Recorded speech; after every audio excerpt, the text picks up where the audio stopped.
मित्रांनो, आज आपण आम्ही ऊस लावलेल्या म्हणजे ऊसाची रोपे तयार केलेल्याची माहिती थोडीशी घेणार आहोत। तर आम्ही कशी कशी रोपे तयार केली याची आता आपण माहिती घेऊया। तुम्ही चित्रात बघत आहात ते रेड बुल्ड ही मशीन आणलेली आहे। ह्या मशीनच्या सहाय्याने हे डोळे कट करून घेण्याचे चालू आहे आणि वेस्टेज मटेरियल ही बाजूला काढत आहोत। तर यासाठी ऊसाचे बेणेही आणलेले आहे।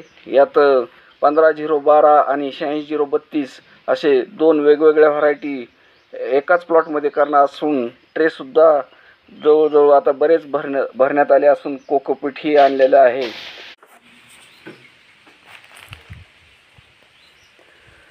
तर पहा की अशा प्रकारे आपण ट्रेमध्ये भरून याला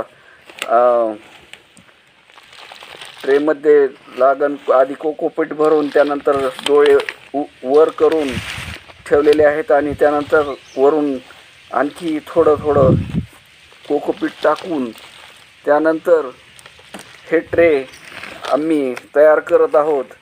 यामध्ये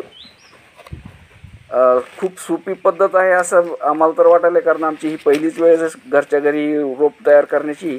तरीसुद्धा आमचा प्रयत्न आहे। पोहे आता हे तयार झालेले काही ट्रे आहेत जे की आता संध्याकाळपर्यंत जेवढे होतील त्याची भट्टी लावता येईल। सर्वप्रथम आम्ही ऊसाचे बेणे आणून म्हणजे घरचेच बेणे आणले होते आणि त्याचे ते या मशीनने कट केले आणि ट्रेमध्ये कोकोपीट भरून त्याची लागण ही केलेली आहे ऊसाच्या रोपाची। त्यानंतर ते एका तळवटाच्या सहाय्याने झाकून त्यानंतर त्यातले ती भट्टी लावली होती। भट्टी लावली जवळजवळ आता 12 दिवस झालेले आहेत भट्टी लावून सुद्धा। ते आज ओपन केले आहे। तर आता ही रोपं आपण कशी उगवली आहेत काय आहेत याबाबतची माहिती थोडी घेऊया आणि पाहूया की नेमके याची उगवण क्षमता ही कशी आहे काय आहे। आता आपण पाहत आहेत की आपण आपल्या ऊस लावणीसाठी रोपे केलेली आहेत। तर ती रोपे आता आपण पाहणार आहोत की नेमके त्याची उगवण क्षमता ही कशी झालेली आहे। तर मित्रांनो, तर आता आपण या रोपाची उगवण क्षमता पाहूया। तर पहा मित्रांनो, ही रोपे ही अशा प्रकारे उगवलेली आहेत। याला आता 12 दिवस झाले असून या 12 दिवसानंतर आज ही भट्टीतून बाहेर काढलेली आहेत आणि ही जवळजवळ 6000 रोपे आहेत। या 6000 रोपामध्ये आपल्याला एक एकर ऊस हा लावायचा आहे। त्याची उगवण्याची क्षमता ही चांगली असून आता याला बुरशीनाशक मारलेलं आहे। या बुरशीनाशकामुळे त्याला थोडीशी बुरशी आली होती त्या कोकोपीटला। तर ते कोकोपीटला बुरशी आल्यामुळे थोडंसं बुरशीनाशक मारलेलं आहे आणि ही चांगल्या प्रकारे उगवण झालेली आहे। तर काही ही शेवटची भट्टी असल्याकारणाने थोडे कमी कोंब आलेले दिसत असले तरी बऱ्यापैकी म्हणजे चांगले, ही पहिलीच वेळ आहे की आम्ही घरच्या घरी हे रोपे केलेले आहेत आणि याला खर्च खूप थोडा आला आहे।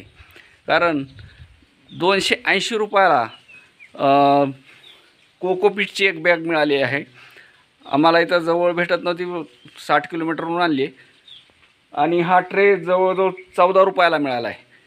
बहुतेक आमच्या भागात हे असे रोपं तयार जास्त करत नाहीत, त्यामुळे कदाचित हे महागही मिळालेलं असू शकतं आम्हाला। पण तरीसुद्धा एक प्रयोग किंवा आम्ही आता हे ऊसाची रोपं लावून लागण करूनच ऊस लावायचं ठरवले असल्याकारणाने ही रोपं तयार केलेली।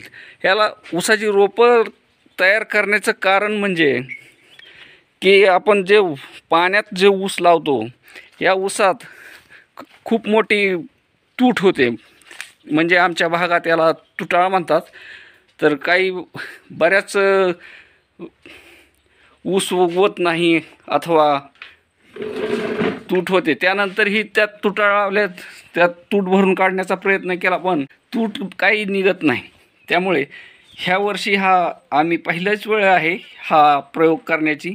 तर पाहूया काय होतंय, कसं होतंय, कारण आणखी त्याला बराच 20-25 दिवस वेळ लागणार आहे. 20-25 दिवसानंतर त्याची लागण होईल. ते आणखी किती वाढतात, काय वाढतात, कारण आमच्या भागात जवळपास तर 50-60 किलोमीटरवर कुठं ऊसरूप वाटिका नाही. त्यामुळं प्रत्यक्ष पाहण्यात आलेला नाही. हा प्रयोग कधी पाहिलेला नाही. त्यामुळं आम्ही आता सल्ल्यानुसार करतोय. बघू काय जे असेल ते. धन्यवाद.